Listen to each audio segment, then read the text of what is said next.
Did you know that European royal families are famously known for their incestuous marriages? Yes, they were not content to mingle with commoners who were not royal blood. However, this practice came with severe biological disadvantages. The most notorious practitioners of this were the Habsburg dynasty. Imagine ruling one of the greatest empires in the world, yet being so physically and mentally disabled that you could barely speak or even chew your own food. This was the fate of Charles II of Spain, the last king of the Habsburg dynasty. Eager to know the full story and how things unfolded? Keep watching. Background on the Habsburg dynasty. To understand Charles II, let's start by exploring the origins of his dynasty, the Habsburgs. The Habsburgs rose to prominence in the 15th century and established a power base in Spain. In fact, the 16th and 17th centuries were dominated by kings from the House of Habsburg. During this period, Spain, or the Spains, referred to the entire Iberian Peninsula, politically a confederacy comprising several nominally independent kingdoms in personal union: Aragon, Castile, Leon, Navarre, and from 1580, Portugal. The Habsburgs officially began their rule in Spain in 1516, but they had been controlling various regions of Europe since the 13th century. Their Spanish reign began when Habsburg ruler Philip I of Burgundy, who controlled present-day Luxembourg, Belgium, France, and the Netherlands, married Joanna of Castile, the female heir to much of Spain's throne, in 1416.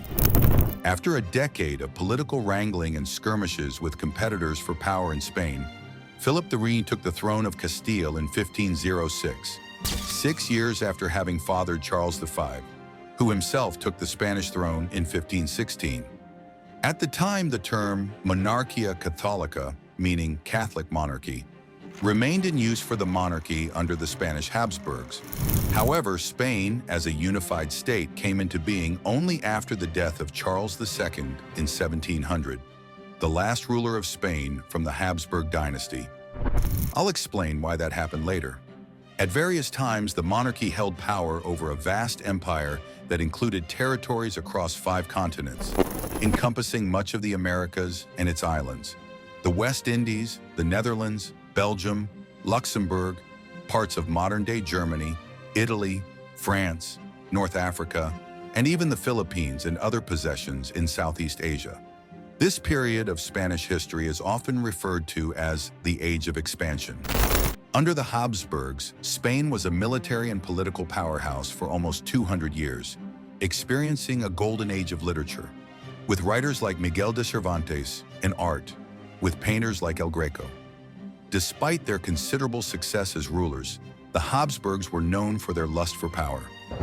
Over time, they inadvertently turned themselves into a living genetic experiment due to their obsession with intermarriage within the family. Just as the Spanish Habsburgs themselves had gained the crown through marriage, they knew that it could easily pass out of their hands in the same way. In their determination to keep the Spanish monarchy within the family, they began to seek royal spouses only within their own family. This practice of inbreeding eventually had serious consequences, and Charles II became a prime example of the devastating effects it could have. In fact, Charles II was the living embodiment of their genetic legacy. Brace yourselves, history enthusiasts, for the astonishing truth of Habsburg's inbreeding problem. Inbreeding within the Habsburg family. The Habsburgs, the royal bloodline from which Charles II ascended, had a disturbing affinity for keeping it all in the family. All of it. They intermarried with such fervor that they practically turned their family tree into a twisted pretzel. Masters of maintaining blood purity, they took it to a whole new level by marrying their own cousins, nieces, and even siblings. If there were an award for the most incestuous family tree, they would have won it, hands down. 9 out of the 11 marriages that occurred among them during the 184 years they ruled Spain, from 1516 to 1700, were incestuous. In fact, modern researchers widely state that generations of inbreeding among the Spanish Habsburgs resulted in a number of peculiar physical traits, especially one known as the Habsburg jaw or the Habsburg chin. The most salient indicator of the family's inbreeding, the Habsburg jaw, is what doctors refer to as mandibular prognathism. This condition is marked by a protrusion of the lower jaw, making it significantly larger than the upper jaw, and often creating an underbite so severe that it interferes with speech and makes it difficult to fully close the mouth. When the first Spanish Habsburg ruler, Charles V, arrived in Spain in 1516, he couldn't fully close his mouth due to his Habsburg jaw. This reportedly caused one bold peasant to shout at him, "Your Majesty, shut your mouth." The flies of this country are very insolent. This obsession with inbreeding ultimately caused their downfall. Due to incest, the family's genetic line progressively deteriorated until Charles II, the final male heir, was physically incapable of producing children, thus bringing an end to Habsburg rule. One of the most famous Habsburgs, though not of the Spanish Habsburgs, who did not entirely manage to dodge the family trait was Marie Antoinette of France. Although famously good-looking, had a projecting lower lip that made it seem as though she had a constant pout. But Marie Antoinette got off easy compared with the last Habsburg ruler of Spain. In addition to incest being socially and culturally taboo, incestuous marriages are harmful in that they lead to higher rates of miscarriages, stillbirths, and neonatal deaths. Only half of the Habsburg children survived to the age of 10, compared with the 80% survival rate of children from other Spanish families of the same time period. Marriage between close family members also increases the chance that harmful recessive genes, which would normally peter out thanks to healthy dominant genes from non-related parents, will continue to be passed down. For instance, Queen Victoria of the United Kingdom unwittingly spread recessive hemophilia across the entire continent due to the continued intermarriage of European royal families. How bad was it? A description of Charles's family tree says a lot. Two of Charles's great-grandfathers married their nieces, while another married his first cousin. Because his parents were so closely related, Charles was the first cousin of his own mother and his father's great-nephew. His grandmother was also his aunt. The entire family tree can be traced back to a single couple, Philip and Joan of Castile, whom we talked about earlier. The insistent inbreeding likely caused Charles to suffer from two serious genetic disorders. What were they? And how did he manage to live the years he did? Let's find out. Charles II's health problems. The first disorder was a combined pituitary hormone deficiency caused by a gene required for the production of hormones in the pituitary gland. It was responsible for Charles's short stature, infertility, and impotence, and it may have caused muscle weakness and digestive problems.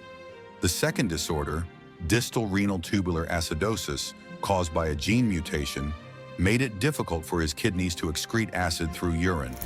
This likely led to bloody urine, weak muscles, and an abnormal body ratio, with a larger head compared to his height. As king, the painters of the time tried to portray Charles II as a healthy monarch. However, he suffered from epileptic seizures, which worsened as he aged. He was constantly plagued by illnesses, including measles, rubella, tooth and bronchial infections, frequent diarrhea, and vomiting. His famous Habsburg jaw made it almost impossible for him to chew his food. According to a British envoy, Alexander Stanhope, Charles swallowed everything he ate whole, as his lower jaw was so far forward that his rows of teeth couldn't meet. By his 30s, Charles reportedly looked like an old man. In 1698, the French ambassador, Marquis d'Harcourt, wrote to King Louis XIV, reporting that Charles had swollen feet, legs, abdomen, face, and sometimes even his tongue, which prevented him from speaking.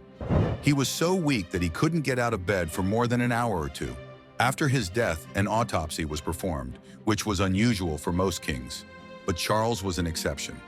The findings were shocking. His heart was abnormally small, about the size of a peppercorn. His lungs were distorted. His intestines were putrid and gangrenous, and there were 3 large kidney stones. He had only one testicle, which was black as coal, and his head was full of water. These findings give us a glimpse into his physical state and the extent of his suffering. How did his health affect his personal life? Let's find out. Charles II, his personal life and rule. Before telling you how his health impacted his life, let me give you a quick background on Charles II. Charles II, also known as El Hechizado or the Bewitched, was King of Spain from 1665 to 1700. He was born on November 6, 1661, in Madrid, Spain. Charles became king at the age of 4, and he experienced extended periods of ill health throughout his life. Since he was very young, his reign opened with a 10-year regency under his mother, during which the government was preoccupied with combating the ambitions of the French king, Louis XIV. The Spanish Habsburgs were in a precarious situation at the time, as they were on the verge of extinction due to the lack of male heirs. There were rumors that the son, who was so disastrously affected by the consequences of massive inbreeding, was actually a daughter who had been presented to the world as a boy out of panic that the dynasty was at an end. The prince was a sorry spectacle, and his feeble health caused the family to fear for his life. Charles was afflicted with an almost bizarre ugliness. His classic Habsburg physiognomy, including a prognathous jaw and elongated skull, was exaggerated to an almost cartoonish degree. In the superstitious beliefs of the time, his pitiable condition and physical deformity were interpreted by some as evidence of bewitchment. The unsuccessful attempts made to cure him by his physicians were accompanied by occult practices and exorcisms performed by priests. In view of his feebleness, the prince was treated with extreme care as a child. He did not learn to read and write until a comparatively late age and was excluded from any kind of higher learning. As a result, as an adult, he was kept away from government affairs. His behavior was marked by imbecility and infantilism. For example, he loved counting things, an activity from which he derived great pleasure and reassurance. All his life, Charles was under the changing influence of rival factions, who were, however, united in their efforts to instrumentalize the king for their own purposes. Also, Charles was indeed easy to influence. He always followed the suggestions of those around him, upon whom he was completely dependent. At first, his mother and her advisor, the Austrian Jesuit and confessor Johann Eberhard Neithard, and later the First Minister, Fernando Valenzuela, had the greatest influence on the mentally fragile monarch. Later, Charles's half-brother, Don Juan José, the product of an extramarital liaison between his father and the actress Maria Calderón, became an important figure for him. However, Juan José also misused the king as an instrument for his ambitions.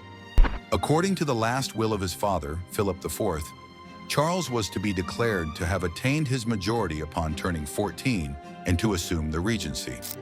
Charles's mother, the Dowager Queen Maria Anna, wanted to prevent this, arguing that her son was not yet mentally or physically mature enough for such a great responsibility. Influenced by the opposition, however, Charles refused to sign the agreement, postponing the declaration of his majority for 2 years. It was only after forceful persuasion by his mother that he was induced to sign it. After eventually attaining his majority in 1675, he soon came under the influence of his half-brother Juan José, who, following his return to court from exile, had deprived the Dowager Queen's party of its power and assumed the regency by force of arms. Don Juan José administered the affairs of government in Charles's name until his death in 1679. He encouraged the development of his feeble brother, and there seemed to be some improvement. Following the sudden death of Don Juan José, Charles again came under the influence of his mother. Charles's second wife, Maria Anna of Palatinate-Neuburg, also influenced the king in her favor, and he was reduced to being a mere pawn in the power struggle between his mother and his wife. Despite his health problems and appearance, Charles was apparently quite popular with the ladies. He married twice, first at 18 to Marie-Louise of Orléans, and then again at 29 to Mariana of Neuburg. It was through the influence of Don Juan José, who administered the affairs of government in Charles's name, that he was able to marry the French princess, his first wife. José, as part of his policy of rapprochement with France, negotiated a marriage for Charles with the French princess Marie-Louise of Orléans. However, both marriages were contracted with political aims in mind.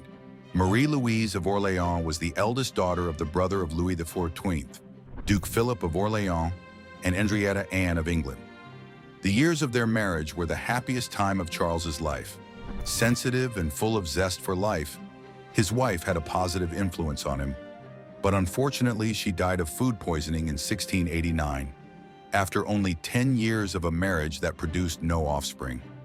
Under urgent pressure to sire an heir, Charles was married again almost immediately. His mother's choice of bride, Maria Anna of Palatinate-Neuburg, was from the Wittelsbach dynasty and was a supporter of the Habsburg party in the Holy Roman Empire. The new queen was a sister of Eleanor of Palatinate-Neuburg, the wife of Emperor Leopold I.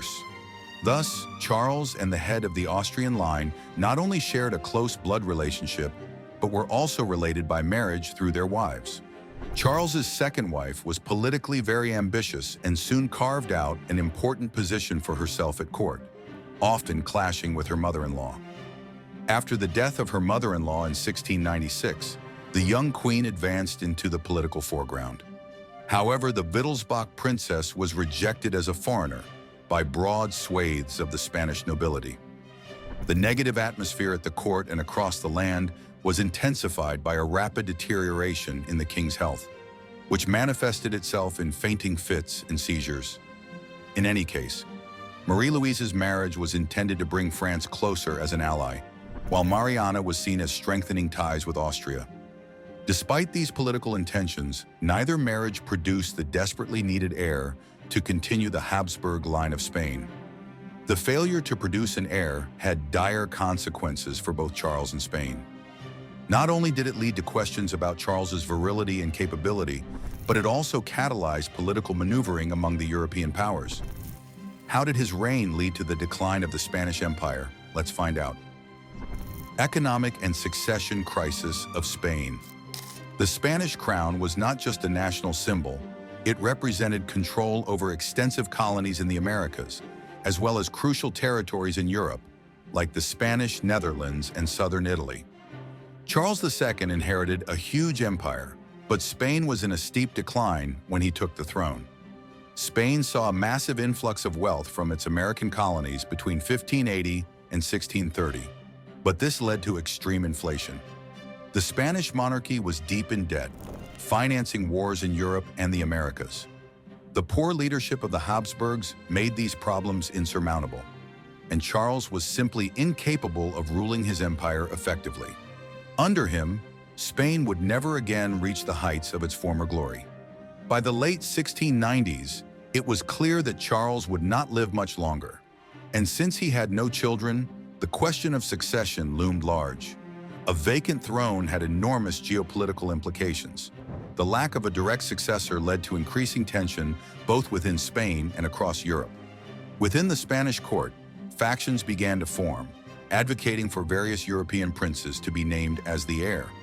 The absence of a clear heir also increased the burdens on advisors and led to rampant speculation among European powers.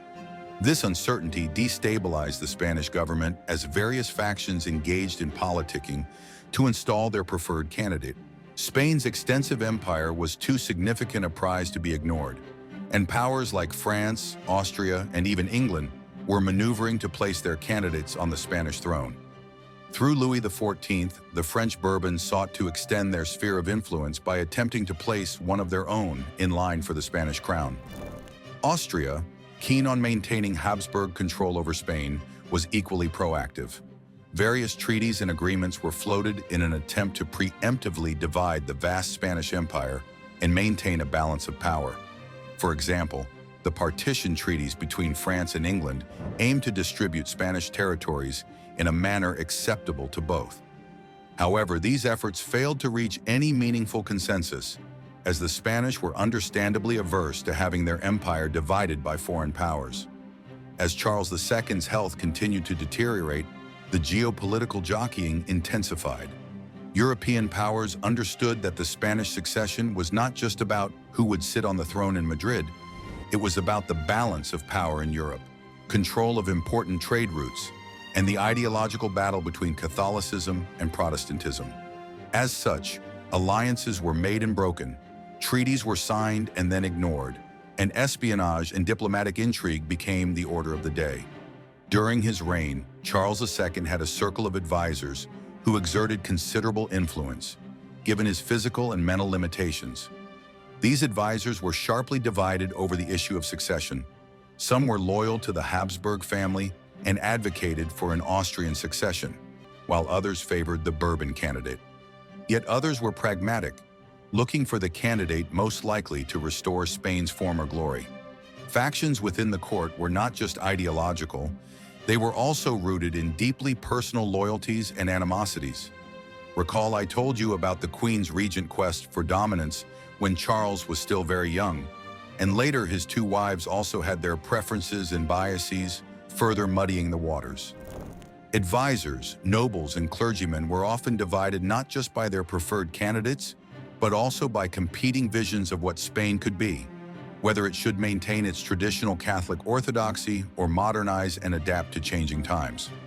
In the last decade of the king's life, it became increasingly evident that other European powers could hardly wait for his death and were busy dividing up his inheritance while he was still alive. He himself no longer fully understood what was going on. Thus, he was coerced into signing several agreements and wills that contradicted one another. As Charles II neared the end of his life, his advisors took on increasingly critical roles. The influence of those who had the king's ear in his frail state grew substantially. Various potential heirs were discussed, and intense debates ensued in the Spanish court. The advisors were well aware that they were not just deciding the fate of Spain, but potentially the balance of power in Europe. Aware of the geopolitical earthquake his death would cause, Charles II spent considerable time contemplating his will. His final choice was Philip of Anjou, a grandson of Louis XIV of France from the Bourbon family. This decision was influenced by the belief that a strong and stable France could better protect the territorial integrity of Spain's empire. However, Charles II included a critical caveat in his will. France and Spain would remain separate entities to prevent a Franco-Spanish superstate. The unsealing of Charles II's will caused immediate and intense diplomatic activity throughout Europe. France was elated but cautious, as they knew that showing too much excitement could prompt a counter-invasion and war. Austria felt slighted, viewing this as a betrayal of the Habsburg legacy. England and other European powers found themselves in a difficult position, not wanting to anger France but also wary of its growing influence. They recognized the dangers of Bourbon control over Spain, but were hesitant to get involved in a potentially devastating war. Public opinion was divided, and political leaders struggled to balance their national interests with those of their respective alliances. Given the competing interests and long-standing rivalries among European nations, it seemed unlikely that the transition of power in Spain would be peaceful. On November 1st, 1700, Charles II took his last breath in Madrid. News of his passing spread, igniting a fierce struggle for control over the Spanish Empire, triggering the War of Spanish Succession. When Charles II took his final bow, the stage was set for a grand drama. What kind of chaos erupted, and how did it affect the mighty Spanish Empire? Let's find out. The Succession Crisis and War. The War of Spanish Succession took place from 1701 to 1713. It was a conflict between two powerful families, the Bourbons, supported by France, and the Habsburgs, backed by various European allies who were vying for the Spanish throne. The war drew in other nations, each with their own interests and ambitions. The war brought widespread devastation to the Spanish Empire, with battles on both land and sea. It involved major European powers such as France, Austria, England, and the Dutch Republic, turning it into an international conflict. The common people suffered greatly as a result of the royal power struggle. The war claimed over 1 million lives and resulted in a French Bourbon becoming the King of Spain.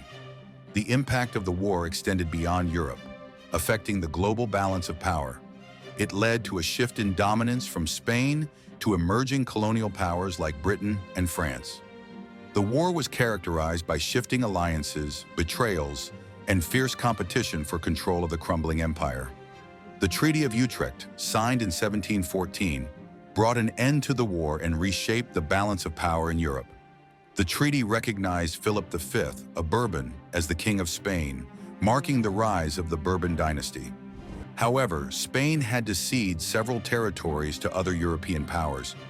The British gained Gibraltar and the island of Minorca, while the Austrians secured the Spanish Netherlands. This redistribution of power left Spain weakened. The aftermath of the war had long-lasting effects on Spain's position in the world. The loss of territories weakened the empire, and its once unrivaled dominance began to fade. Spain, once a dominant global power, now found itself weakened and overshadowed by others. The War of Spanish Succession had dealt a severe blow to Spain's global standing. Its colonies faced challenges, and other nations seized the opportunity to expand their own empires. Spain, bruised but not defeated, found solace in its remaining territories. It redirected its attention to the Americas, where it still held significant influence. The empire began to redefine itself in a rapidly evolving world. The aftermath left a profound impact on Spain's history and identity. It forced the nation to confront its weaknesses and adapt to new realities. Charles II's death and the subsequent war not only marked the decline of the Spanish Empire, but also highlighted the dangers of unchecked power and inbreeding within ruling dynasties. The Spanish Empire, once a mighty force that spanned continents, crumbled like a stale churro. Charles II's tragic life and the chaos that followed were a grim reminder of the consequences of genetic isolation and the often associated perils of dynastic ambitions. It serves as a cautionary tale, etching its mark on history. What do you think Charles should have done to prevent the war, in your opinion? Drop your comment in the section below. Don't forget to like this video and subscribe to this channel to get notified whenever we drop any informational content like this. Thank you for watching, and check out our other videos.